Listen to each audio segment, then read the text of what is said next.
Good morning, Shreya, and welcome to everybody watching this edition. This is the morning market opening action on business today. First up, let's take a look at what's hot in the corporate and the financial world.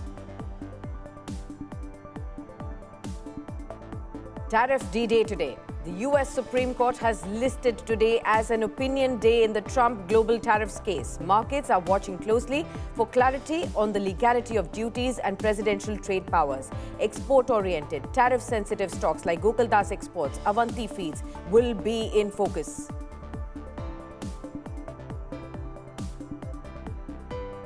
Global markets remain cautious. US stock futures trade flat ahead of the key jobs report and a possible Supreme Court ruling on tariffs. US equities closed mixed, remember. Defense stocks rose on higher budget talk, while Asian markets trade mixed. China inflation hits fastest pace in nearly 3 years in December. Reliance Industries may buy Venezuelan oil, awaiting clarity on non-US sales. Firm will consider imports if permitted under global trade rules. Indian refiners eye discounted heavy crude as geopolitical shifts evolve.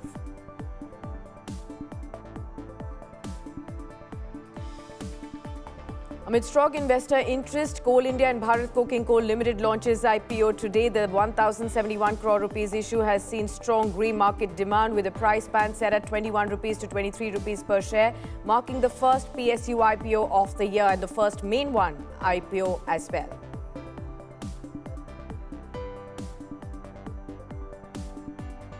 Bajaj Group completes acquisition of Alliance's 23% stake in Bajaj General and Bajaj Life Insurance for 21,390 odd crores. Bajaj Finserv raises its stake to 75%, ending a 24-year joint venture in India's largest insurance deal.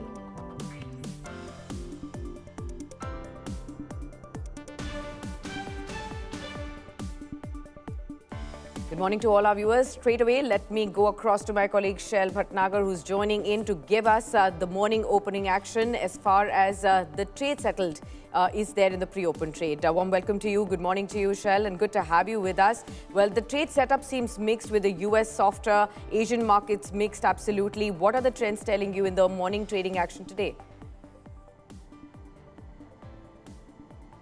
Well, Sakshi, a very good morning to you and to all our viewers. Weakness persists on the fifth day. The Nifty has given back somewhere like 550 points from its most recent high and will now try to defend the previous week's close and low, which is 25,750 or so. If that breaks down, which seems likely, there is more pain ahead. So 25,600 opens up, 25,550 opens up. Remember, it's a very, very big day in the US. The Supreme Court there will rule on the legality of tariffs, as also unemployment data will come. So those are the things that we are looking at, and plus that overhang that US President Trump has now put in. He's now seeking Congress permission to put 500% tariffs on all those countries that import Russian oil. So you know pain is ahead, and the weekly close today will matter very importantly, Sakshi. Absolutely. Extremely important cues there that everybody has to watch out for, more on the external front rather than the domestic front, at least for now. Let me also welcome Mayuresh Joshi, the head of equity research, William O'Neill India, who's joining in on the program shortly. And of course, we'll be focused on a lot of key sectors today. Mayuresh, good morning to you. Good to have you with us. Just like how Shail highlighted, I think the focus is getting shifted back to the US with two important points there, with the US Supreme Court now and the ruling that's going to come in as far as tariffs are concerned. The big question is, despite the ruling, despite some rollback, if at all it is hinted at, will Donald Trump again find out some ways of imposing further tariffs? He's already seeking that 500% tariffs on all those countries that are importing from Russia. How are you looking at this shock? It seems like deja vu of 2025, right in the beginning of 2026. Morning, Sakshi. Morning, Shail.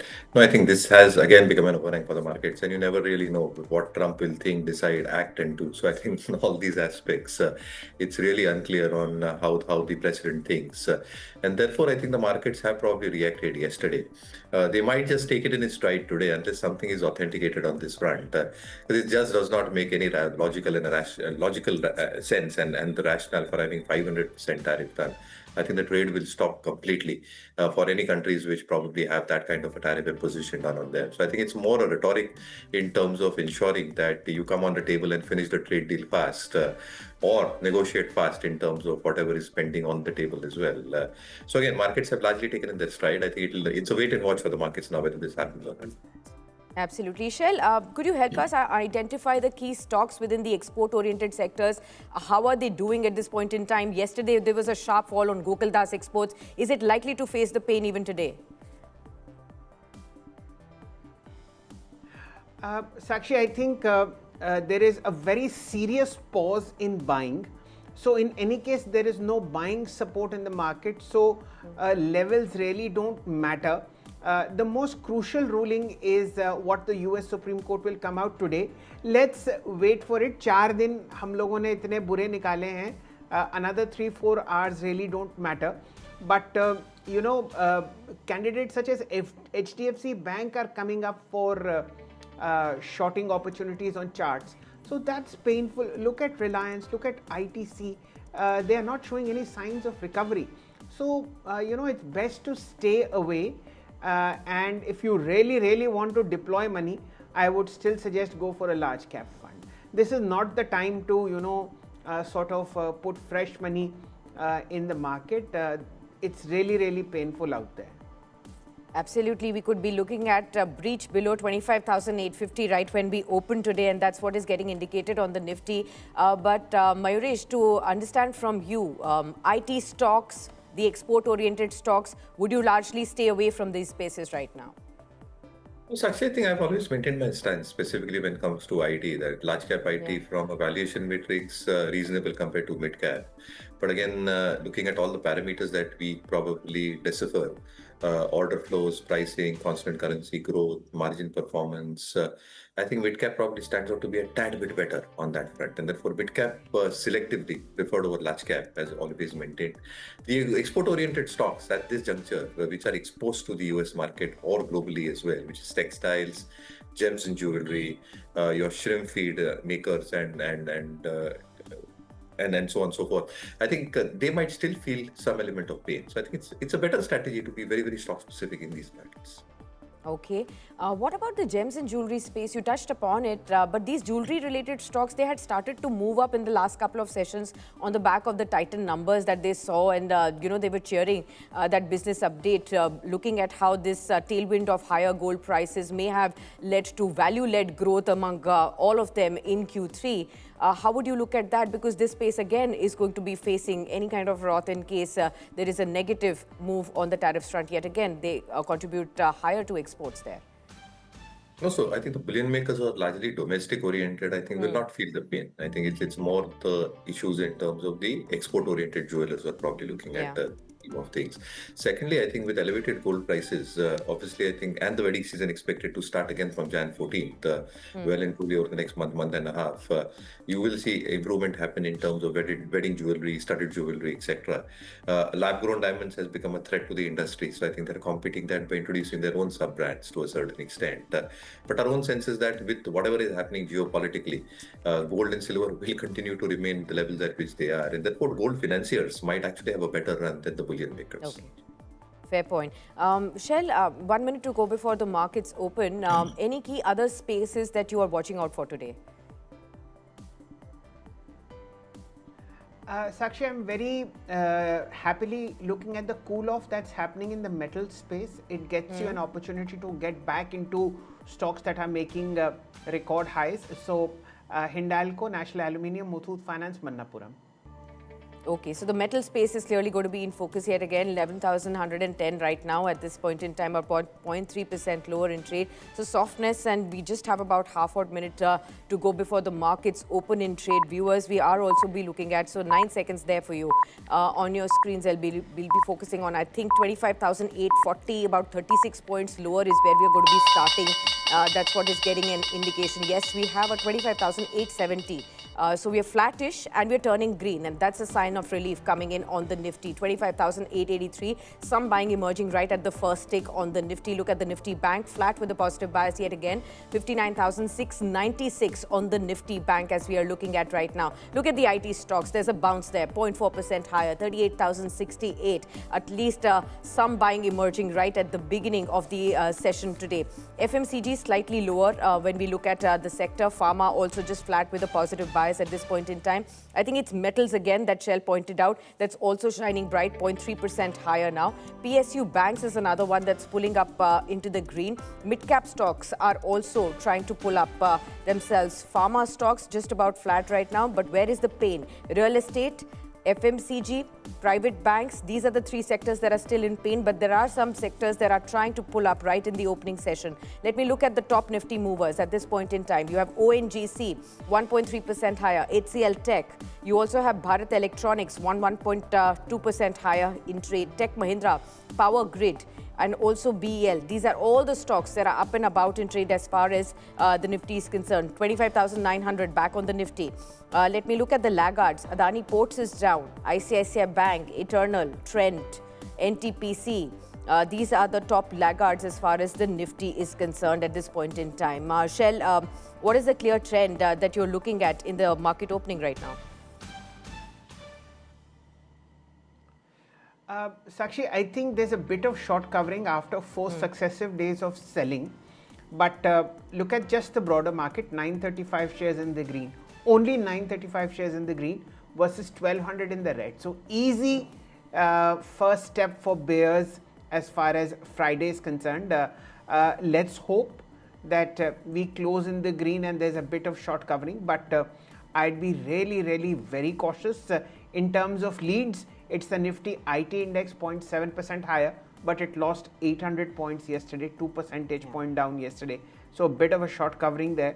Metals, as I've been pointing out, it's an opportunity to get back. And of course, defense. Look at BEL, look at Mazgaon Dock. And this weekend will be very crucial in Europe. Because of Venezuela, the reversal has happened in defense stocks. Let's hope nothing happens on Greenland over the weekend, but defense and capital markets are looking good.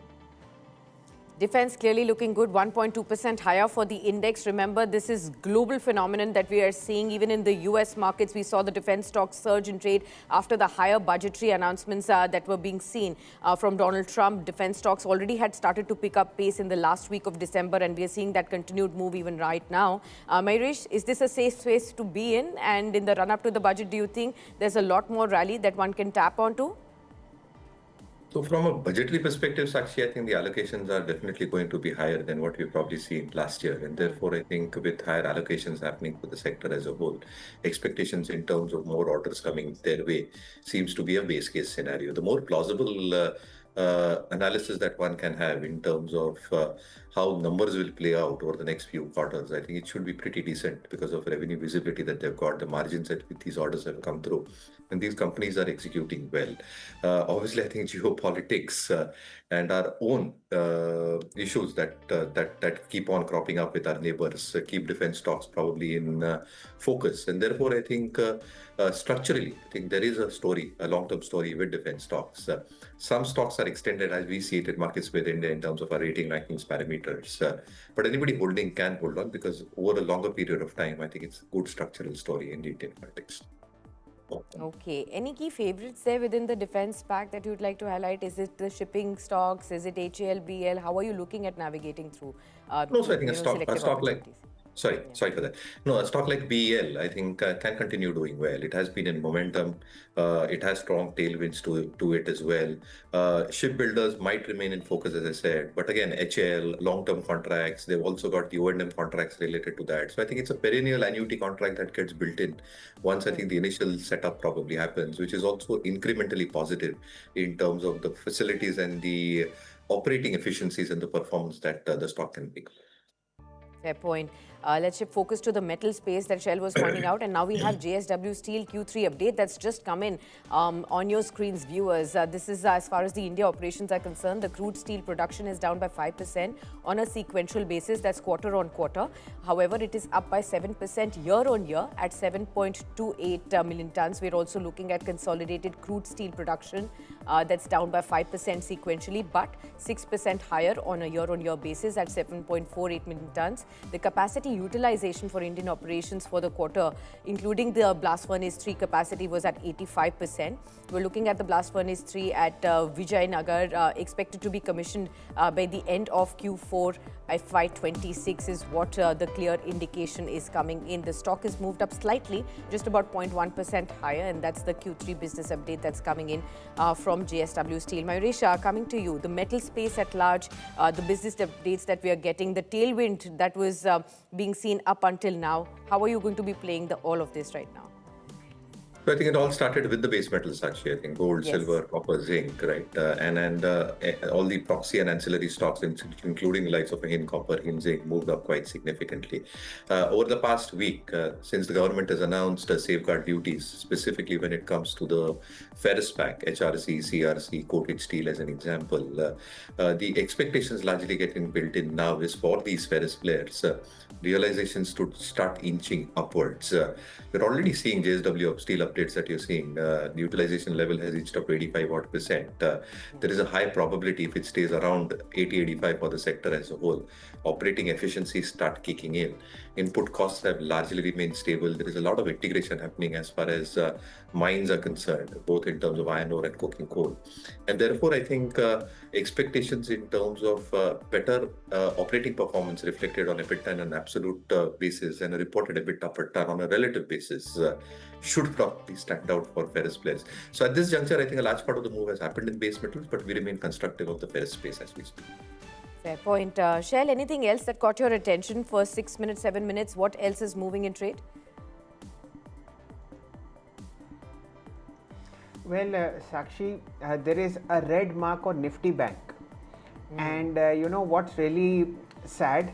Nifty Bank was stronger than Nifty. So a red mark on Nifty Bank is not really something which I was looking forward to. Nevertheless, भाव भगवान है और हमारे सामने है.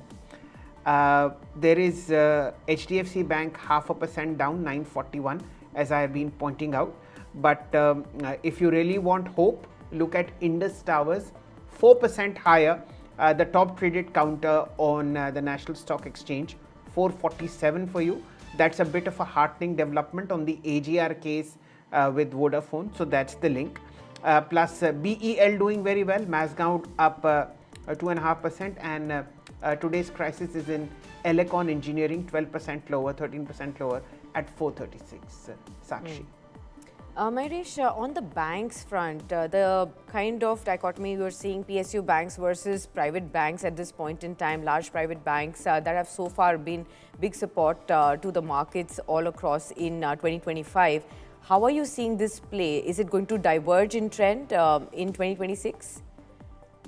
No, Sakshi, so again, I think on all parameters, whether it's private or public, large private, mid-private, or public banks at large, have reported very good set of numbers over the last 2 quarters on all fronts. Advances growth has been decent. You're seeing NIMs probably stabilize as we speak. CASA deterioration largely behind us. Provision coverage is adequately provided for. Capital adequacy, specifically Tier 1 ratios, seem to be in place. Now, the differentiating factor going forward is going to be deposit growth, in my opinion, and how deposits probably accrue to all these banks that are at play. Now, the larger banks with their larger base, how are they going to accrue deposits is going to be very, very interesting every passing quarter, with interest rates actually having come down quite significantly. And therefore, as repricing starts happening and taking shape, how does that impact the overall deposit growth and therefore the overall credit deposit ratios for large banks with large bases? Where I think the PSU universe probably comes in a lot more on a much more stable footing because of the legacy accounts that they've got. And therefore, I think a little bit of a bias tilted towards PSU banks and very selective of the private space. I have two more questions for you, Mayuresh, before we thank you. And one is on, of course, the first IPO of 2026, BCCL. What are the opportunities you are gauging? Of course, the grey market premium indicated a lot of buying action in the unofficial market. But today is when clearly the demand will start pouring in for the IPO. How would you look at it? No, so I think if you probably look at the standalone numbers that this company posts, I think it contributes significantly to Coal India. And therefore, I think on a standalone basis, as it probably gets listed, I think there is going to be significant or a sufficient amount of value that can get derived. On the corollary, if you probably look at Coal India, I think the move has already happened because there was an arbitrage opportunity in terms of the valuation gap that Coal India and its subsidiaries had. Coal India was around 6.5 times in terms of EV/EBITDA. The subsidiaries were trading at 11 times. So there was that arbitrage gap post-holding company discount of 10 to 15%, which has got filled for Coal India as well. So to a certain extent, I think the moves have been well captured. Okay. I also wanted to ask you on the earnings front. Today also we'll start seeing some numbers pouring in from Irida. Tomorrow we have DMart. Of course, the next entire week will be IT, and thereafter we have HDFC and Reliance Industries on next Saturday. How are you going to look at this entire week, which will be filled with a lot of earnings numbers? What should investors do? Are any key sectors or stocks on your radar? So I think as we see it in markets with India, I think a few sectors which are probably showing better relative strength are probably BFSI selectively, as I said, selective on consumer discretionary as we speak, which should have a reasonable and a decent set of numbers. Some infra engineering stocks which are showing signs of strength coming back in terms of both their EPS, which is their earning strength ratings, and their relative strength ratings as well. Whereby metals, as I said, base metals seem to consolidate. Ferrous probably looking a tad bit better on that front, as well as select NBFCs as well, which are probably. So our sense is that these sectors should be closely watched out for. Our own sense is that the numbers should be relatively better off as we head into Q3. And yes, within consumer discretionary, I think it's a large market, Sakshi. So I think it's very selective on a few domestic apple makers, as I've always said, a few FMCG players, and a few of the themes which might be unique to a few companies. For compliance reasons, might not be able to name them at this juncture, but I think this is something that we can do. Fair point, Mayuresh. Always good to have you on the show and seek all those insights. Of course, thanks a lot, Shail, as well, for being with us on the show. And thanks to both of you. We'll, of course, touch base yet again on another edition on Business Today and on India Today. With that, viewers, it's a wrap on the show. But don't forget to tune in at 3 p.m. for all the market closing action on India Today. I'll be back for that.